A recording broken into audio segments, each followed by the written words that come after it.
Hello जी, good evening. कैसे हैं आप सब? आई होप आप सब अच्छे होंगे, खुश होंगे, स्वस्थ होंगे।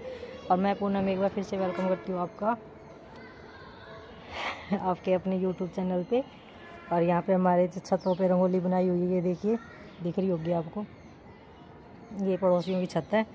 और चैनल को सब्सक्राइब नहीं किया है तो फटाफट से चैनल को सब्सक्राइब कर दीजिए, वीडियो को लाइक कर दीजिए। वीडियो को लाइक तो कोई नहीं करता है और सब्सक्राइब भी बहुत कम करते हैं लोग, पता नहीं क्यों सब्सक्राइब नहीं करना चाहते, भगवान ही जाने। और अभी शाम के बज चुके हैं वही 5:10 या 5 के समथिंग। और मैं आ गई हूँ छत पे आप लोगों से कुछ बात करने के लिए। और मैं इधर उधर देख रही हूँ, कोई मेरे को देख ना रहा हो छतों पे से।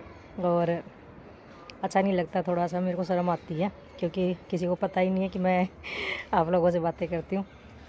तो मैं आ गई हूँ और दिवाली जा चुकी है। आज भैया दूज हो गया है, कल था गोवर्धन। तो हम गोवर्धन मनाते नहीं हैं क्योंकि हमारे ससुराल में कोई गोवर्धन नहीं मनाता है। और भैया दूज भी मेरे जे ननद मनाती है, हम तीनों दो जेठानी नहीं मनाते हैं।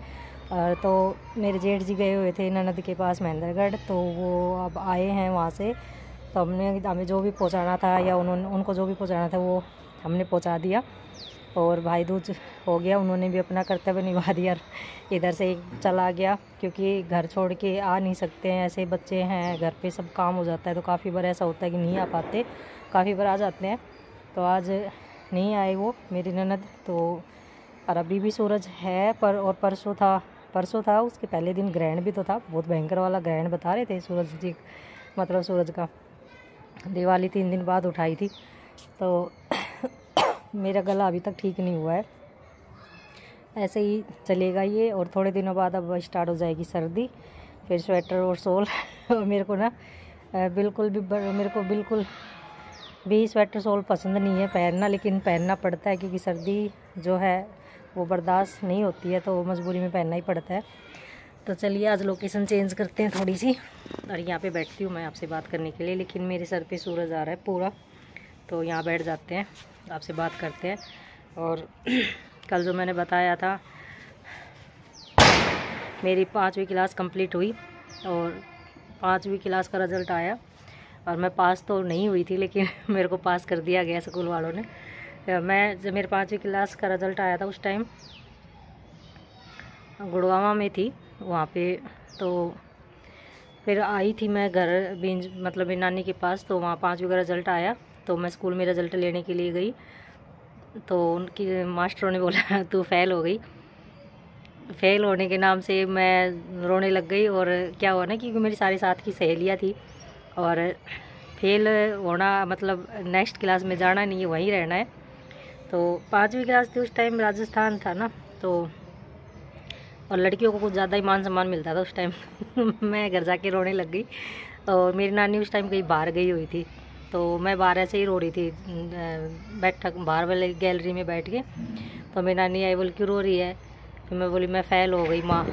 तो मेरी नानी बोली ऐसे कैसे फ़ेल हो गई, मतलब ऐतरा फ़ेल होगी, कण फ़ेल कर दी तेने, मतलब ऐसा यूँ ऐसी भाषा यूज़ करते हैं ना उधर गाँव में।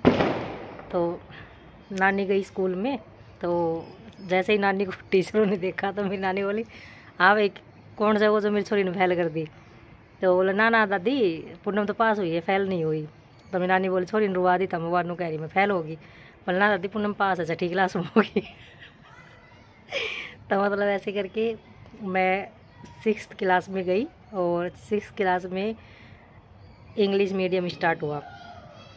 अब तो जैसे पहले नर्सरी KG से इंग्लिश मीडियम स्टार्ट होता है, उस टाइम 6th क्लास से इंग्लिश स्टार्ट होती थी, वो भी ABCD। तो चले गए जिस स्कूल में, जैसे 2 गांव थे, ऐसे बीच में रोड है, इस साइड एक गांव है, इस साइड एक गांव है। तो इस साइड से निकल के हम प्राइमरी स्कूल के बजाय मैं सरकारी स्कूल में चली गई, जहाँ लड़के लड़कियाँ सब थे।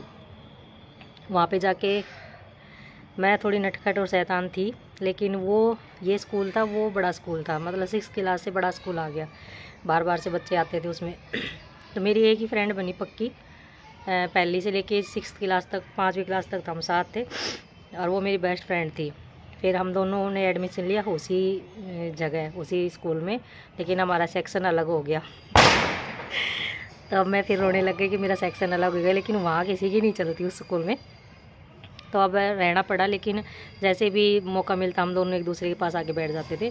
लेकिन वहाँ पे बहुत स्ट्रिक्ट था, 2-3 मास्टर मतलब इतने स्ट्रिक्ट थे कि उनको मतलब जरा भी, एक मास्टर ऐसा था मतलब उसको शोर बिल्कुल पसंद नहीं था, बच्चों का बिल्कुल भी पसंद नहीं था। सारे मतलब जब पता लगता कि हाँ वो सर आ रहे हैं क्लास के, अगर क्लास के आगे से गुजर जाए ना तो आप यकीन करो, आप ऐसे नहीं बोल सकते कि क्लास में कोई बच्चा भी है। ऐसे होता था जैसे सबको सांप सूंघ गया और सब ऐसे शांत हो जाते थे। तो इतना स्ट्रिक्ट था वो।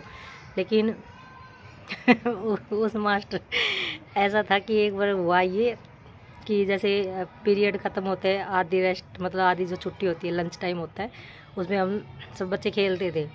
तो उस दिन गुरुवार था, गुरुवार या बुधवार को शायद विदाउट ड्रेस चलता था, तो मैं उस टाइम चली गई विदाउट ड्रेस।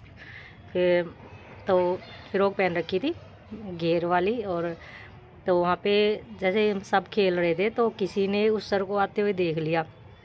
मैंने ध्यान नहीं दिया कि सर आ रहे हैं, तो वो पोल था कोई ऐसे, तो मैं उसको यूं पकड़ के यूं घूम रही थी, गोल गोल गोल गोल गोल। तो उस टीचर ने मेरे को देख लिया और उसने आके बोला फिर घूम के दिखा, और मेरी तो वहीं पे घिंगी बन गई, ऐसे यूं हो गई मैं, अब तो गई।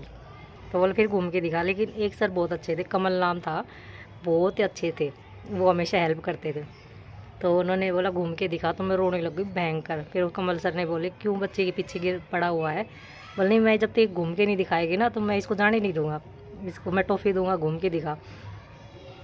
तो मैं जब उस कमल सर ने मेरी हेल्प की तब मेरे को वहाँ से जाने दिया। लेकिन वो जो कमल सर थे ना वो बहुत अच्छे थे, कॉमेडी भी थे और अपने बच्चों के जैसे ध्यान रखते थे। अगर लड़की कुछ नहीं सुनाती है तो उसको हाथ ऊपर खड़ा करके यूं खड़ा हो जाओ, और अगर लड़के नहीं सुनाते थे तो डंडे खाओ ये वाला रूल था। लेकिन वो स्कूल की यादें हैं ना जो मेरे दिल में बसी हुई है, एक एक करके। जैसे हम लड़कों के साथ खेलते थे, मस्ती करते थे, उनके ऊपर चढ़ भी जाते थे। आज वो माहौल है ही नहीं, मतलब आज के माहौल में और उस माहौल में बहुत ज़्यादा फ़र्क है। तो ये मेरा आज का व्लॉग था। नेक्स्ट स्कूल की बातें फिर कल बताऊँगी आपको नए व्लॉग में। तब तक के लिए